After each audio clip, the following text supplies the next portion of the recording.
নমস্কার দর্শক বন্ধুরা, আপনাদের সকলকে স্বাগত জানাচ্ছি রেড স্পোর্টস বাংলার এক নতুন উপস্থাপনাতে। আমি সোমনাথ। এই মুহূর্তে আছি যুবতী প্র্যাকটিস গ্রাউন্ডের ঠিক বাইরে এবং আজকে ইস্ট বেঙ্গল দল তারা কিন্তু ম্যাচের দুদিন আগে অনুশীলন সেরে ফেললো এবং আপনারা জানেন যে 27 তারিখ তারা নামতে চলেছে জামশেদপুর এফসির বিরুদ্ধে। এবং কোনো কথা না বলেই বলতে যদি হয় তাহলে অবশ্যই এই জামশেদপুর এফসি ম্যাচটা কিন্তু ইস্ট বেঙ্গলের জন্য একটা অ্যাসিড টেস্ট হতে চলেছে। কেন?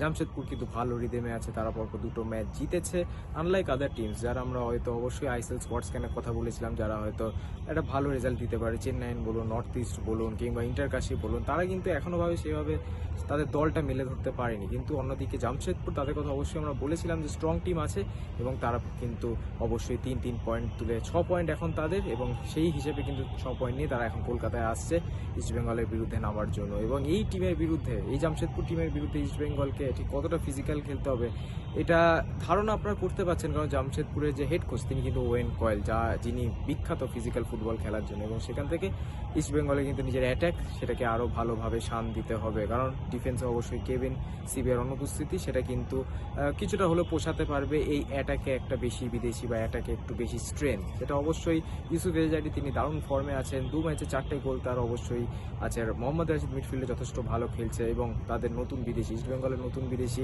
অ্যান্টন সয়বার্গ, তিনি কিন্তু পুরো দমে অনুশীলন করছে এবং আগামী যে জামশেদপুর ম্যাচ সেখানে কিন্তু তিনি ডেবিউ করতে চলেছেন লাল হলুদ জার্সিতে। স্টার্টিং 11এই তাকে দেখার কিন্তু সম্ভাবনা প্রবল। এবং আজকে যদি একটা ভালো আপডেট দিয়ে শুরু করতে হয় তাহলে নাওরেম মাহিত সিং এর আপডেট। আপনারা জানেন যে একটা ইনজুরির জন্য কিন্তু আইএসএল শুরু হওয়ার আগেই নাওরেম মাহিত সিং বেশ কিছু আইএসএল ম্যাচের জন্য অনিশ্চিত হয়ে গেছিল, আপনারা বলতেই পারেন।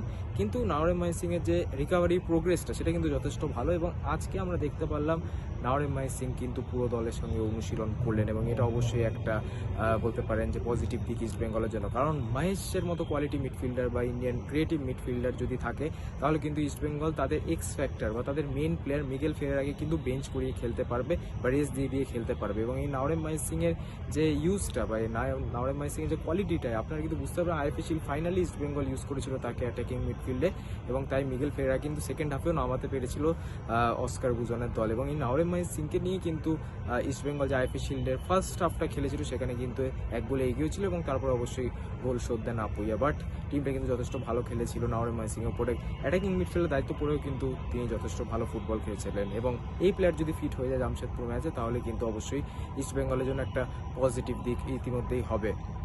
নাওরেম মাহিত সিং একটা পজিটিভ আপডেট অবশ্যই আপনাদের দিলাম, কিন্তু সেই সাথে দুটো নেগেটিভ আপডেটও আছে, সেটা অবশ্যই দিয়ে দিতে হবে।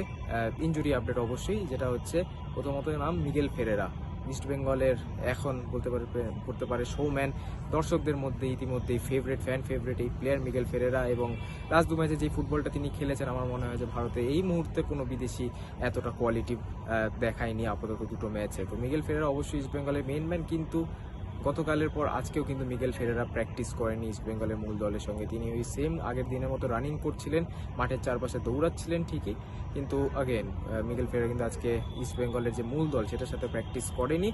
অবশ্যই প্র্যাকটিস যখন শেষ হলো, সব প্লেয়াররা যখন বেরিয়ে আসছিল তখনই মিগেল ফেরেরা বেরিয়েছেন ঠিকই, কিন্তু পুরো দলের সাথে প্র্যাকটিস না করা মানে কি এই যে মিগেল ফেরেরা জামশেদপুর ম্যাচে থাকবে না সেটা অবশ্য সময় বলবে। এবং আগামীকালের সেই লাস্ট প্র্যাকটিসটা বলবে, ম্যাচ ডে -1 প্র্যাকটিস, সেখানে আমরা কিন্তু দেখে বুঝতে পারবো মিগেল ফেরেরা আগামী জামশেদপুর ম্যাচ খেলবে কি খেলবে না। অবশ্যই এটা একটা বড় ধাক্কা হতে পারে ইস্ট বেঙ্গলের জন্য। বাট মিগেল ফেরেরার একটা পাস্ট ইনজুরি হিস্ট্রি আছে। বসুন্ধরা কিংসে যখন তিনি ছিলেন তখনও কিন্তু মিগেল ফেরেরাকে একটু রেস্ট দিয়েই খেলানো হতো সেখানেও, কারণ টানা ওয়ার্কলোড তিনি নিতে পারেন। অবশ্যই তার উপরে মেইন যে ক্রিয়েটিভিটিটা সেটার দায়িত্ব তার উপরেই পড়ে, এবং সেটার জন্য কিন্তু মিগেল ফেরেরাকে একটু রেস্ট দিয়ে খেলাতে হবে।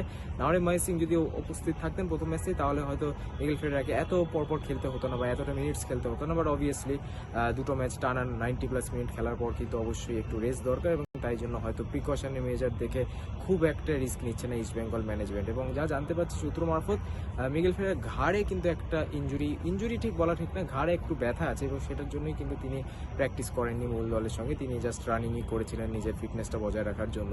এটা তো মিগেল ফেরেরার আপডেট বললাম আপনাদেরকে। এবং লাস্ট আপডেট অবশ্যই সাউল ক্রেসপোকে নিয়ে। সাউল ক্রেসপো তিনি কিন্তু আজকে একদমই অনুশীলন করেননি, পুরোটা সময় সাইড লাইনেই অবশ্য তিনি ছিলেন, এবং অবশ্যই জামশেদপুর ম্যাচ থেকে কিন্তু তিনি মোটামুটি ছিটকে গেছেন। জামশেদপুর ম্যাচে তাকে পাওয়া যাবে না বলেই কিন্তু এগোতে হবে, এটাই অবশ্যই খবর। এবং যদি বাকি পুরো টিমের কথা বলি, এগুলো তো 3টে ইনজুরি আপডেট ছিল অবশ্যই। বাকি পুরো টিমের যদি কথা বলি তাহলে বাকি সবাই ফিট আছে। মোহাম্মদ রাকিব স্টার্ট করতে চলছে আগামী ম্যাচে এবং অবশ্যই অ্যান্টন সোয়েবার্গের ডেবিউ, সেটাই কিন্তু আমাদের মেইন টকিং পয়েন্ট হবে, কারণ অবশ্যই এই অ্যান্টন সোয়েবার্গের উপরেই কিন্তু সবার নজর। ইউসুফ এজাহারি দারুণভাবে তিনি ক্লিক করেছেন এবং যদি অ্যান্টন সোয়েবার্গও ক্লিক করে তাহলে কিন্তু ইস্ট বেঙ্গলের জন্য একদম সোনায় সোহাগা। অবশ্যই তিনি একটু লিঙ্ক আপ স্ট্রাইকার হিসেবে খেলতে পছন্দ করেন, একটু নিচ থেকে অপারেট তিনি অবশ্যই করেন, একদম প্রপার বক্স স্ট্রাইকার নাম্বার 9 না ঠিকই, বাট যদি লিঙ্ক আপে ভালো হয় তাহলে কিন্তু মিগেল ফেডার জায়গাটাও অ্যান্টন খেলতে পারবে এবং এটা অবশ্যই কিন্তু সুবিধা দেবে ইস্ট বেঙ্গলকে। দেখা যাক জামশেদপুরের প্লেইং 11 কি হয় এবং প্লেইং 11 জানতে হলে কিন্তু অবশ্যই আপনাদেরকে কালকে ভিডিও দেখতে হবে ঠিক ইস্ট বেঙ্গল অনুশীলনের পর। কালকে সকালে ইস্ট বেঙ্গল অনুশীলন করবে সকাল 10টা থেকে এবং তারপরে এই রেফ স্পোর্টসের প্রতিবেদন আপনাদেরকে দেখতে হবে প্লেইং 11টা জানার জন্য। তো অবশ্যই চোখ রাখতে ভুলবেন না রেফ স্পোর্টস বাংলার পর্দায়। অসংখ্য ধন্যবাদ আজকের এই ভিডিওটা দেখার জন্য। আজকে যুবভারতী থেকে এতটাই, আবার আপনাদের সাথে দেখা হবে পরবর্তী ভিডিওতে।